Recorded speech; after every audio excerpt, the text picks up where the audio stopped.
নমস্কার বন্ধুরা, আমি বর্ণালী আর আপনারা দেখছেন বর্ণালী রান্নাঘর। আজকের রেসিপিটা তাদের জন্য যারা চিচিঙ্গা খেতে পছন্দ করেন না। আজ বানাচ্ছি চিচিঙ্গা পোস্ত একেবারে অন্যরকম ভাবে। আশা করছি রেসিপিটা ভালো লাগবে। চিচিঙ্গা পোস্ত বানানোর জন্য দুটো বড় সাইজের চিচিঙ্গাকে দেখুন এইরকম পাতলা পাতলা করে কেটে নিয়েছি। এবার মিক্সার গ্রাইন্ডারে 50 গ্রাম পোস্ত দিয়ে প্রথমে শুকনো অবস্থাতে এটাকে গুঁড়ো করে নিলাম। দেখুন পোস্তটা গুঁড়ো হয়ে গেছে ভালো। এবার এর মধ্যে আমি কয়েকটা পাকা লঙ্কা দিলাম আর সামান্য একটুখানি জল দিয়ে মিহি একটা পেস্ট করে নিচ্ছি। পাকা লঙ্কা পোস্তর মধ্যে দিলে টেস্টটা খুব ভালো আসে। দেখুন পোস্তটা বাটা হয়ে গেছে। এবার রান্নাটা শুরু করছি।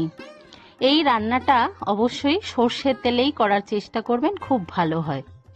এবার দেখুন কড়াই সর্ষের তেল গরম করে চিচিঙ্গাগুলো দিয়ে দিচ্ছি আর সামান্য একটুখানি নুন দিচ্ছি, বাকি নুনটা পরে দেব।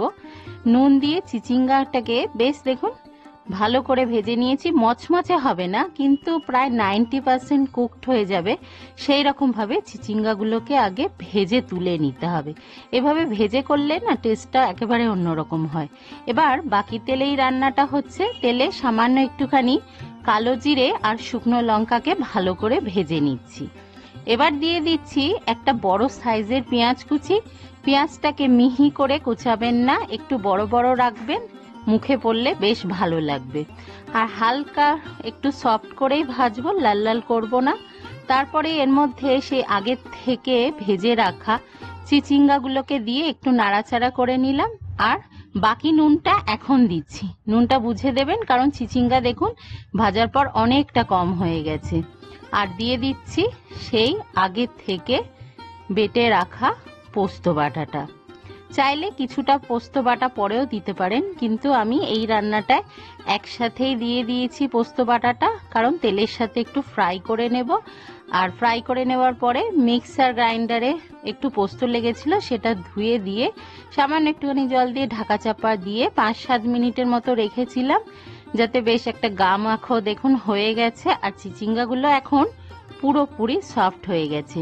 আর এই রান্নাটা কিন্তু ঝোলঝোল হবে না, তাই সামান্য একটুখানি জলের ব্যবহার করবেন। এবার অল্প একটু চিনি দিতে কিন্তু ভুলবেন না, বেশি না, সামান্য একটুখানি স্বাদের ব্যালেন্সের জন্য।